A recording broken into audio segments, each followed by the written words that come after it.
నాతో మాట్లాడుమయ్యా, నన్ను దర్శించుమయ్యా. మన ప్రభువైన రక్షకుడైన యేసుక్రీస్తు పరిశుద్ధ నామములో మీ అందరికీ శుభములు తెలియచేయుచున్నాను. మీరందరూ క్షేమంగా ఉన్నారని ఆశిస్తూ ఉన్నాను. ఈరోజు బలపరిచే వాక్యము ఆదికాండము 39వ అధ్యాయం 23వ వచనము. యెహోవా అతనికి తోడై ఉండెను కనుక ఆ చెరసాల అధిపతి అతని చేతికి అప్పగింపబడిన దేని గూర్చియు విచారణ చేయక ఉండెను. అతడు చేయనది యావత్తు యెహోవా సఫలమగునట్లు చేసెను. యోసేపు యొక్క జీవితము ఎంతో అద్భుతమైనది. ప్రారంభ దినాల్లో తండ్రి దగ్గర ఎంతో సంతోషంతో చక్కగా అతని జీవితం కొనసాగింది. అతని తల్లిదండ్రులు ఐశ్వర్యవంతులు, అతన్ని అధికంగా ప్రేమించారు. తండ్రి అతన్ని అధికంగా ప్రేమించాడు. తండ్రి తన కుమారుని పట్ల ఎంతో శ్రద్ధ చూపించినట్లుగా దేవుని యొక్క వాక్యము ఎంతో స్పష్టంగా తెలియజేస్తున్నది. వీటన్నిటికీ మించి దేవుడు అతనికి జ్ఞానము, సామర్థ్యము, అందము, సద్గుణం లాంటి అధికమైన ఆధిక్యతలను ఇచ్చాడు. దేవుని అందలి అతని ప్రేమ అతన్ని అమితముగా ఆస్వాదించింది. వీటన్నిటి ఫలితముగా అన్నలు అతన్ని ద్వేషించడం ప్రారంభించారు. అక్కడే అతనికి కష్టాలు ప్రారంభమయ్యాయి. యోసేపు ప్రారంభ దినాల్లో సుఖంగా జీవించాడు. కానీ యవ్వన ప్రాయంలోనికి అడుగు పెడుతున్న సమయాల్లో అతని జీవితంలో ఎన్నో కష్టాలను ఎదుర్కొన్నట్లుగా దేవుని యొక్క వాక్యము స్పష్టంగా తెలియజేస్తున్నది. ఆదికాండములో యోసేపు గురించిన విషయాలు మనందరికీ తెలిసినవి. సొంత అన్నలు అతన్ని అమ్మివేశారు. అతన్ని బాగా మాటలతో బాధ పెట్టారు. అతని గురించి మరి చాలా చెడుగా చెప్పుకున్నారు.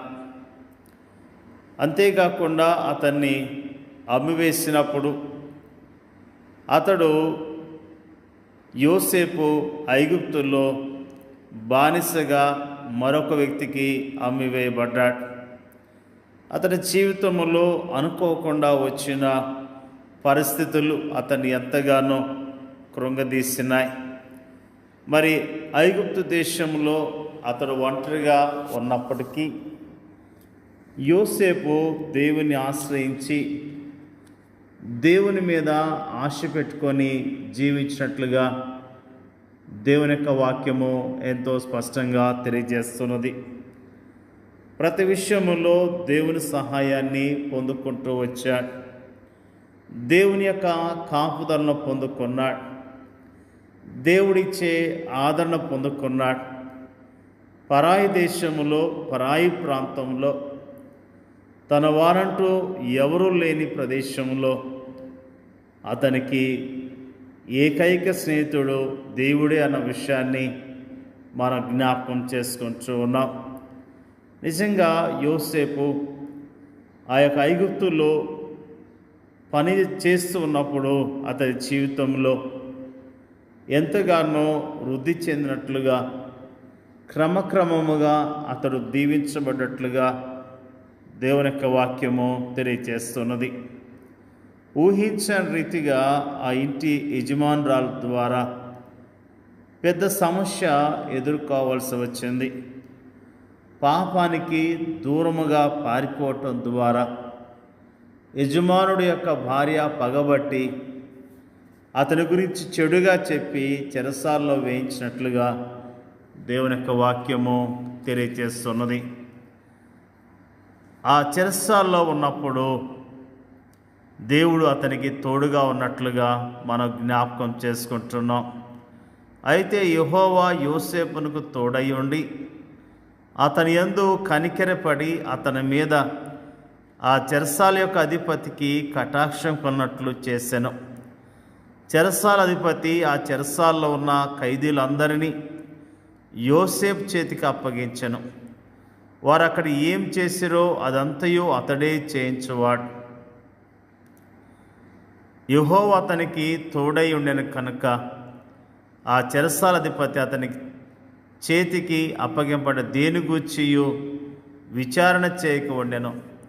అతడు చేయనిది యావత్తు యెహోవా సఫలమవునట్లు చేసెను. నిజంగా దేవుడు ఎంత గొప్ప దేవుడు, ఎంత మంచి దేవుడు. వాస్తవానికి ఇన్ని కష్టాలు, ఇంతటి శ్రమానుభవాలు అనుభవించేందుకు యోసేపు ఏ పాపం చేయలేదు, ఏ చిన్న తప్పు కూడా చేయలేదు. అయినప్పటికీ అతడు తన శ్రేష్టమైన యవ్వన కాలాన్ని కష్టాల్లోనూ, శ్రమల్లోనూ, నిందల్లోనూ, అవమానాలను గడపవలసి వచ్చింది. అది ఆనాటి యోసేపు పరిస్థితి.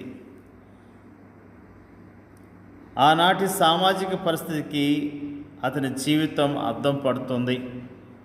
పరిస్థితులు ఈనాడు ఏం మారాయని, ఈనాటి సామాజిక పరిస్థితి ఏం మెరుగైందని, ఆనాటి మానసిక, కుటుంబ, సాంఘిక, సామాజిక పరిస్థితులే ఈనాడు కూడా ఉన్నాయి. ఈనాడు మనము కూడా అలాంటి పరిస్థితుల్ని ఎదుర్కొంటూ ఉన్నాం. యెహోవా అతనికి తోడై ఉండెను అనే మాటను గమనించాలి. యోసేపు గుంటలోని ఒంటరితనంలోను, బానిసత్వంలోను, చెరసాలను, ఆ తర్వాత ఐగుప్తు పరిపాలనలో కూడా అతడు ప్రశాంతతను, పరిశుద్ధతను ప్రదర్శించడానికి గల తాళం చెవి ఇదే. ఈనాడు శ్రమలను, కష్టాలు మనము ఎలా ఎదుర్కొనగలము? దేవుని వైపు చూడటం ద్వారానే. ప్రార్థన, వాక్యము, నిజమైన విశ్వాసుల సహవాసం ద్వారానే. ప్రార్థన మనకు దైవిక నడిపింపును, శక్తినిస్తుంది. దేవుని వాక్యం మనకు దైవిక జ్ఞానంనిస్తుంది. అభ్యాసం చేత మేలు కీడులను వివేచించుటకు సాధకం చేయబడిన జ్ఞానేంద్రియములు కలిగిన అనుభవజ్ఞులైన విశ్వాసుల సహవాసము మనకు సరియైన సలహాలను ఇస్తుంది. ప్రేమైన దేవుని బిడ్డలారా, యోసేపు జీవితం ద్వారా దేవుడు మనకు అనేకమైన పాఠాలను నేర్పిస్తూ ఉన్నాడు.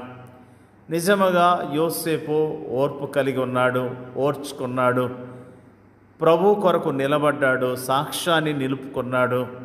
అతడు ఎంతగానో దీవించబడ్డాడు. ఈ దినాల్లో కూడా మనం ఇలాంటి పరిస్థితులు గుండా వెళ్తున్నప్పుడు మన సాక్ష్యాన్ని కాపాడుకుందాం, మన విశ్వాసాన్ని కాపాడుకుందాం.